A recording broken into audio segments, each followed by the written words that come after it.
Megastar Chiranjeevi Sankranti winner గా నిలిచిన మనశంకర్ వరప్రసాద్ గారు బాక్స్ ఆఫీస్ దగ్గర తన జోరు కొనసాగుతుంది.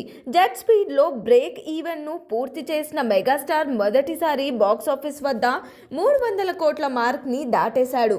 అనిల్ రావిపూడికి కూడా ఇది కెరీర్ లో బెస్ట్ హిట్ గా నిలుస్తుంది. మరొక హైలైట్ ఏమిటంటే రీజనల్ లాంగ్వేజ్ లో అత్యధిక షేర్ అందుకున్న సినిమాల్లో ఒకటిగా మనశంకర వరప్రసాద్ నిలవనుంది.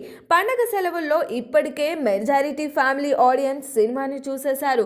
అయితే ఈ రన్ ను మరింత లాంగ్ టర్మ్ కొనసాగించేలా మేకర్స్ ఒక ప్రాక్టికల్ నిర్ణయం తీసుకున్నారు.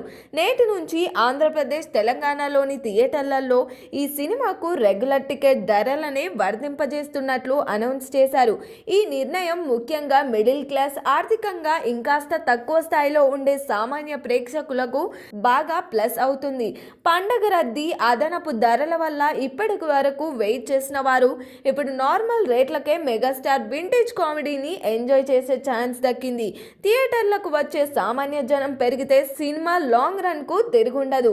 ఈ రోజు జనవరి 22 గురువారం కావడంతో వీకెండ్ అడ్వాంటేజ్ తో ఈ కొత్త ధరలు హెల్ప్ అయ్యే ఛాన్స్ ఉంది. రేపు శుక్రవారం నుంచి మొదలయ్యే వీకెండ్ అడ్వాంటేజ్ ఈ సినిమాకు గట్టిగా కలిసొచ్చే అవకాశం ఉంది.